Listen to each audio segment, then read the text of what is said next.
Hello everyone, welcome to Multinational Business Management introductory session today.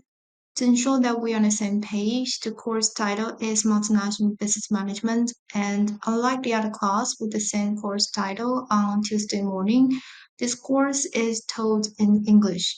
Thus, we will expect quite a few incoming overseas students to undertake the course, leading to much intercultural interactions between students with different cultural backgrounds. And more or less, you will enhance your cultural intelligence and cross-cultural communication skills if you do grasp the opportunities to interact with them. Okay. And most of the foreign students are in their quarantines now and expected to join us by the late September. So I want to first of all say hi to those students. Thank you for selecting this course. Even though you are now in the quarantines, I hope you can still learn from my lecture video. Okay. And personally, I wouldn't perceive English teaching would be a barrier for all the students registering the course because you are all the brightest and most outstanding students, right? But if you are not expecting this English talk course, that's absolutely fine. I believe you still have time to fix your course registration up until the mid-September. And frankly speaking, I would prefer smaller size class in that we can have more in-depth discussions and increase dedications to individual feedback on your learning. Okay. And I hope you already located the course syllabus on the screen, or you can find it from both learning platforms in Google Classroom and also in NTU Core.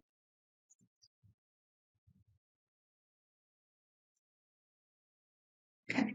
So what we're going to do today is that we won't have a 3-hour lecture. Instead, you will be given a full introduction of the course, including what to expect or perhaps not to expect from the course, some do's and don'ts, and essential information of the course.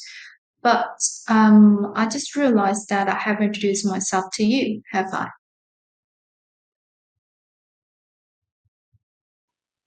My name is Mia Ho, currently working as a full-time associate professor of international business at National Taiwan University. I moved here full-time in this February, and before that I was teaching part-time here. And I got my undergraduate degree in economics from National General University back in 2007. And also soon after I went to UK for studying my master and PhD degrees. I got my master in business studies with distinction from Austin University in 2009 and obtained a PhD degrees in management from King's College London in 2012. And I have been in the UK for studying and working for about 5 years before I came back to Taiwanese academia.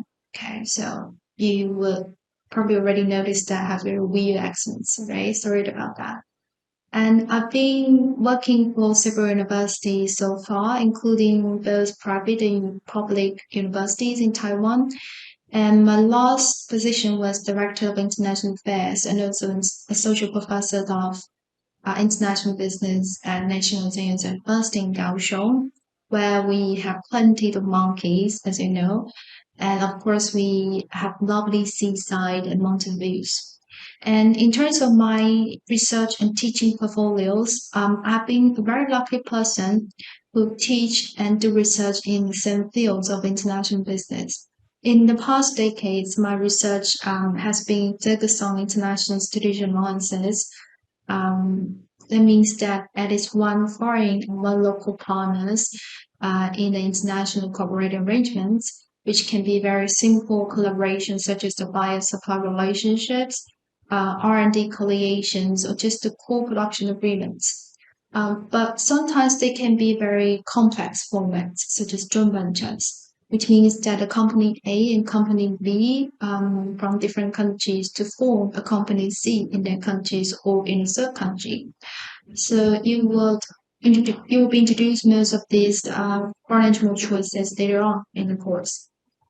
Currently, I offer two parallel courses in IB department. One is the one multinational business management, like this course, and also the other is called cross cultural management in the Thursday morning.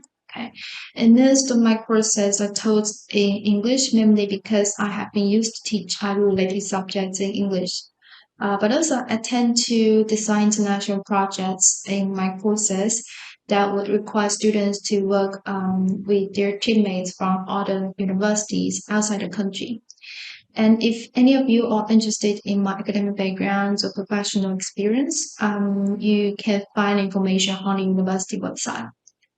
Well, so far, I guess maybe some of you already noticed that I'm a fast speaker. I try to slow down my speed, but sometimes I just forget to control it. Okay. So once you find you have trouble listening to my lecture, for instance, you can't really get ideas, concept, or questions in my lecture, please do let me know. Okay. Just raise a hand if you're in the class and shoot a request and question to me. I'm more than happy to help you resolve the issues and I can clarify the concept or maybe explain it again for you. And don't be shy, okay? I really appreciate it. But if you are on a remote lecture online, you can always drop me an email for further clarifications, or maybe we can schedule online meeting if you need one, okay? And my teaching style is rather interactive and practical. Okay, I tend to design several questions to be discussed during each lecture theme. And by doing so, I believe students are much easier to get the critical points in each lecture theme and know how much they've been learning from a course. Okay. And speaking of the questions, here you've got one. Why study multinational business management? Or more specifically, why are you undertaking this course? Okay, so don't just tell me that this is a compulsory one and you have no choice. Okay. Before answering these questions, actually I did some background checks in the class, and most of the students registered in the course actually in the IB major and first year especially, and we have few students second year, but I would expecting there will be a few of the overseas exchange students with different majors. Okay, so maybe we can ask you if you are an exchange student, you are registered in the course. Can you share with us about your background? For instance, your cultural backgrounds. What's your major? What's your name? And if you like, you can share on the learning platform with us. For instance, Google Classroom or the NTU Core platform. Okay. And as you know, this course is the kind of a capstone of IB program, and obviously it is not a typical business and management course, only discussing how to achieve better general management in a firm. In this course, we don't just focus on the firm itself, we will expand the discussion on the surrounding contexts of the firm, in particular the contextual differences across international markets. I guess most of you might not have thought of these questions in your life, especially for local students, because we got quite passive learning style or education system in Taiwan for a long time. And most of the time, you are given certain courses without being noticed, without being told what would be the reason behind, right? And I don't think it is healthy in terms of higher education. So you should have more courage to ask questions to the lecturers, and after all, it's always good to ask questions to yourself as a personal reflections. Okay. And to give you the hints for the question from a more comprehensive perspective, let me tell you a story about a typical tale of Taiwanese. And for international students here, that you got a chance to know more about the Taiwanese daily life. Okay, when I tell the story, just imagine that you are a leading role in it. Okay, and the story begins with that in the morning, as a typical Taiwanese, you are considering what to eat for your breakfast, and usually you have the variety of choices, such as local breakfast shop or fast food. Okay, you were much hungry today, and you wanted to have some fast food. So you got these few choices in your neighborhoods, including KFC, McDonald's, and Mills Burger. However, there are always long queues for such fast food chains, and you knew that you were a little bit late for meeting with your friends. So you get a line for the big breakfast. Instead, you grab a sandwich and coffee at 7-Eleven and jump on a bus to the city center, meeting with a friend Alice. You finally met Alice at department store called Shingon Mitsugushi in Taipei City Center and wondered about what to buy the best birthday gift for your common friend Brian. And Alice wanted to buy super dry clothes because she heard Brian is a big fan of British products, but you were uncertain about this brand because you thought it is actually a Japanese brand due to the giant Japanese characters on clothes all the time. Alice took a closer view on clothes and put it back right away because obviously the price for the clothes was over your budget. And you offer Alice another idea that Brian is going to have a job interview with GQ magazine and he's not ready for his outfit yet. You and Alice then went to men's floor at a department store and considered buying a Paul Smith or Hugo Boss necktie. But you finally ended up with buying a men's suit in Zara because there were big sale in the store. And after shopping, you and Alice went to Starbucks discussing your future career. You wanted to work in a company with extensive international exposure, highly competitive in the global marketplace, such as in investment banking. I know most of the your graduate students, for instance, senior students in IB department actually work in investment banking, right? But you knew it is quite tough to get the opportunity working in these foreign companies in Taiwan, such as Morgan Stanley, UBS, and Merrill Lynch. This gave you a new thought. Why don't you consider working at TSMC, the most profitable and largest manufacturer in Taiwan so far? And it is truly a multinational firm. And you were grateful to Alice for this suggestion and went on to look for more information about TSMC management training program by Googling. Okay. So, simple question first. How many companies are mentioned in the story? If you do the simple calculation, you will know the answer is 16, right? Now, what are the common grounds of these companies? The answer is that they are all multinational companies, right? So from the story, you can see that you are essentially living a global economy with extensive exposure to what we call multinational enterprises. So have you ever wondered why and how do they operate around the world?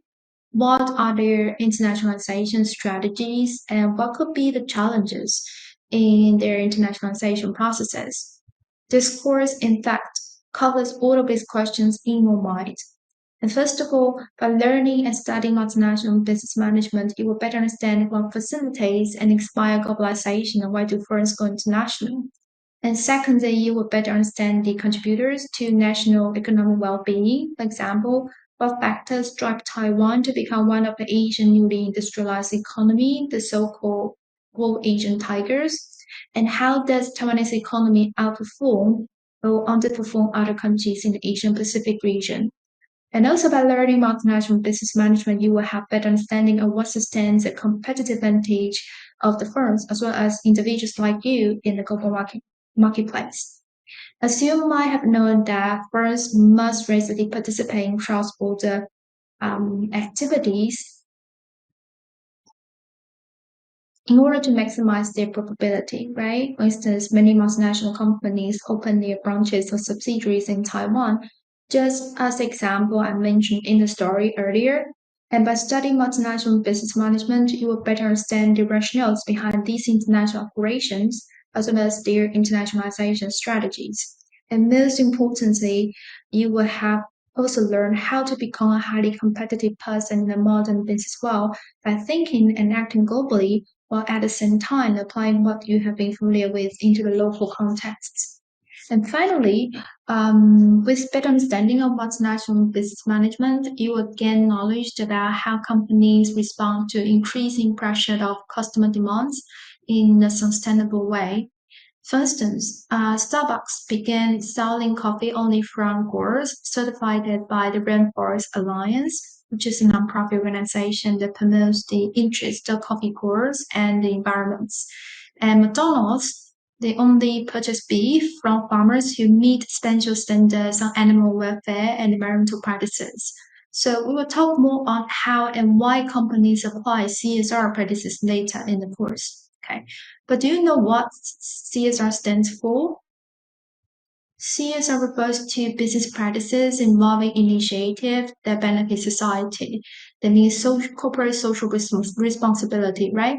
And typical CSR practices could be companies giving away a proportion of their revenues to charities, to implement certain marketing campaign or strategies that help create greener business operations. Overall, international business is omnipresent in your daily life, and they are the dominating institutions in the modern business world since 1960s. And through starting or learning IB-related subjects, believe most of you are majoring in IB. You have the best chance of changing the world. So that's my expectation to all of you. I want you to become the person who can change the world. Okay.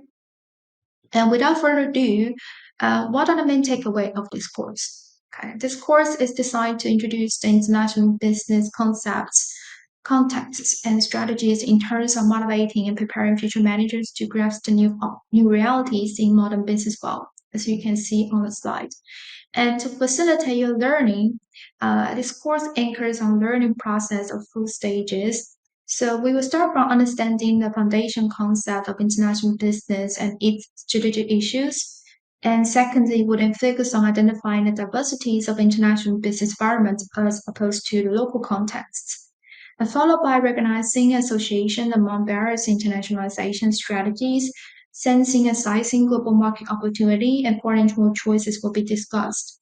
And finally, we will discuss some reflections to new phenomena of internationalization, especially the emerging market issues. So what are emerging markets? Do you know any countries belong to emerging market category? Have you ever heard about BRIC countries? BRIC countries include Brazil, Russia, India, and China. They are the typical or older version of BRIC countries. Older version of the emerging markets, sorry. And whenever we talk about emerging markets nowadays, we're actually referring to the ASEAN countries, the 27 countries in Europe, and ASEAN country that contains 10 countries in the Southeast region, right? And to help you go through these learning stages, this course offers a variety of innovative activities. So clearly, we have quite a number of exciting activities along with the course. Within the first part of this course on IB concept, a light group exercise will be introduced. Okay, we call it crowdsourcing the global database. In this course activity, you are required to join force with the teammates from this class and complete the global database with a wide range of indicators in a shared Excel spreadsheet. And basically, I divided the world economies or world countries into 8 large regions, as you can see from the slide. I purposely excluded North America. Why? Because everyone knows that there are only 2 countries in the region, right? United States and Canada. So this is pointless if you included North America in the country list. And since we have around 20 students registered in the class, we need a total of 8 groups in this activity. Simple calculations that you will need to form a group with 3 to 4 students per group. Okay. And once you form your team, you and your team members need to select 10 countries within the assigned world region and fill in the most updated data in the share file. Okay. You can locate the share file later on in the course. I'm gonna share it with you. Okay. And then the main course is that in accordance with each lecture theme, from week 5 to week 9, your team needs to perform 3 oral presentations. Okay, if you can swipe to page 2 of the course syllabus, you will see that we have 3 lecture themes concerning macro level environments, cultural and institutional differences. And there are 2 indicators in the database matched with each theme. So in total, we have 6 indicators. And we do all the oral presentations online, so you don't need to come in the class week 5, 7, and 9 as highlighted in the final page of the course syllabus. And each presentation will be confined in 10 minutes time, plus extra Q&A session from me. Okay, so in these 3 consecutive presentations, your team needs to tell me a snapshot of the indicators, highlights of the data, such as the common or abnormal trends in your data set, and most critically, the managerial implication drawn from your findings. So for instance, when you are doing presentation, just picture me as a foreign investor outside your assigned region, okay? So you need to tell me which country in your assigned region has the most investment prospects, and what are the investment opportunities, and how would you suggest foreign investors like me to size these opportunities?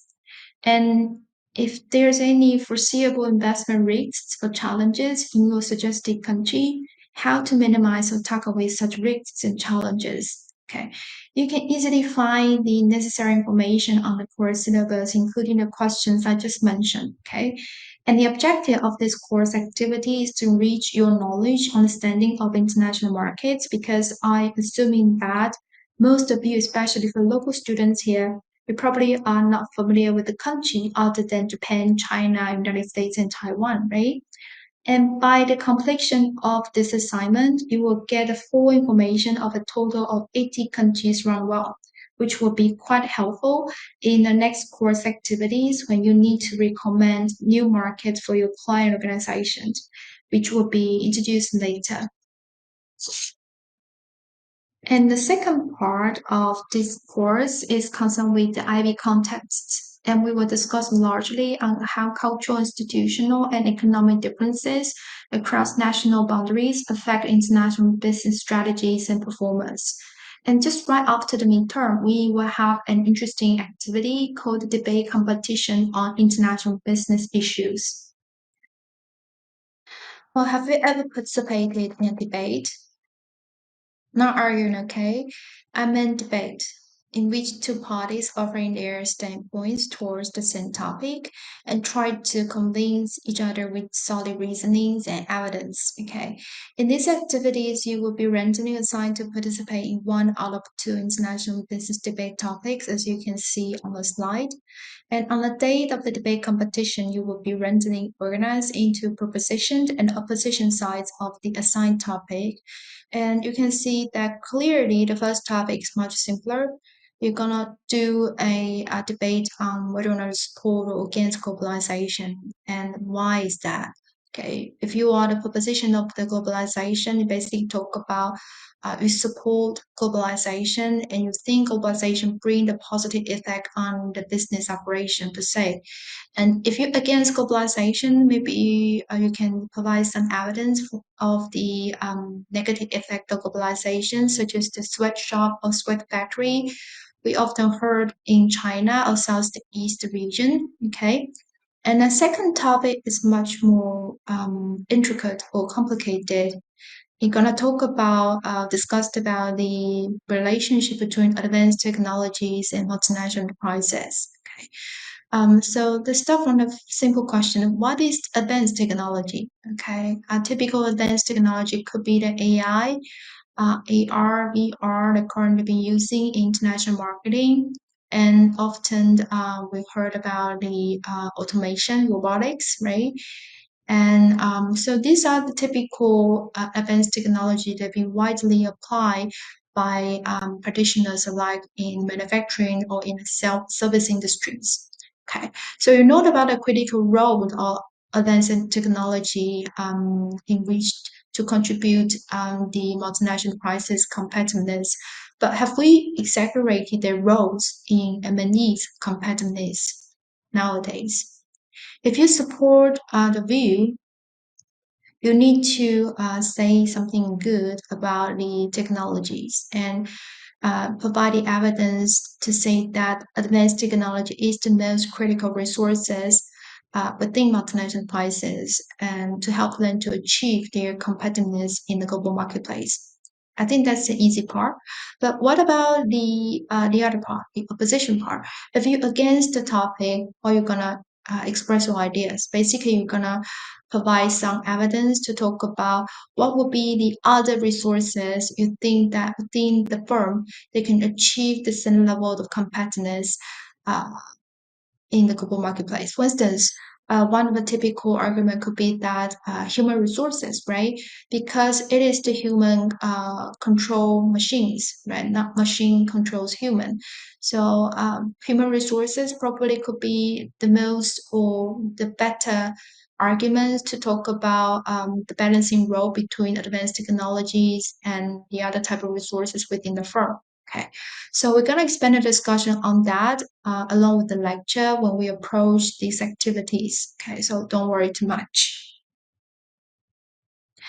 And in the final part of this course, we will place emphasis on discussing various types of internationalization strategies. And two-level strategy will be discussed, financial choices, and operation level strategies. The formal strategies are concerned with the available entry modes that the firm invests in abroad, and a later strategy or the strategy when the firm enters a new market already. How does he operate its businesses in that market? Whether he has to set an operational strategy in the home country or choose a different strategy in the new markets. They are very practical questions we will explore further in the course. And finally, we will have a special lecture on emerging market issues to wrap up this course. Okay, so I already gave you some example about emerging market. Actually, I can talk about this issue for a whole semester because I used to offer a course called Emerging Market Issues in our university. But we only have 3 hours, one lecture, so I will try my best to keep it short and concise, providing highlights of the topic for the effective learning purpose. And the last but not least, you will need to offer the oral presentations of international expansion projects in class by the end of the course. So what is Internet Expansion Project? This is actually the phase two you need to do. So you need to work with the same team to finish the second part of the International Expansion Project. The end product of this project is an internationalization plan for the client organization, preferably in the local organization, okay? Because in the case, you can actually approach your client much easier, arranging on-site visits or interview with them. Okay, whenever you schedule an interview with them, you can inform me. Okay, I can join your interviews or I can accompany with you to the company visits if you want. Okay. I pay attention to that. I say local organization, but the local firms and companies because I believe that nonprofit organizations such as hospitals, schools, universities, or even government agencies, they are eager to expand their operations abroad as well. So they could be your potential clients if you do have contacts with them. Okay. And your team's task is to work as external management consultants, completing a comprehensive proposal as a roadmap for the client organization to expand its business into a new foreign markets. And the proposal recommends the best foreign market for expansion and the most effective entry modes to the markets and a tangible objective for the first 3 years in the markets. Okay. Your team needs to submit 3 individual reports and a full-length report along with the project period from 20th of October to mid-December. And by the end of the project, you also need to offer an oral presentations in class, followed by an executive synopsis as the highlights of your team's recommendation for the clients. And you've got all the necessary information in the course syllabus about this project. Okay. So if you still have any questions, you can always drop me an email or schedule a meeting with me. Okay. And as for the course assessments, we have no exam in the course, okay, because I'm not a big fan of examinations, given that the nature of business management has no right or wrong answers. But you do need to involve in 3 course activities, a global database, internationalization, proposal, and a debate competition. And the allocation of your marks in the course is shown on slide. So you can easily spot that I do count on your participation in the course, okay, which account for 18% in total. And this is because my teaching style is quite interactive and I tend to design many questions for class discussions in order to facilitate your learning. Therefore, I highly encourage you to attend the lectures and get involved in these discussions. So if you cannot attend the lectures, please email me or the TA, Johnson Lee. You can easily find his email in the syllabus, okay, first page upper right. And if you don't email us in advance, you will be deducted 3% in each absence, okay? Other assessment details can be found in the syllabus too.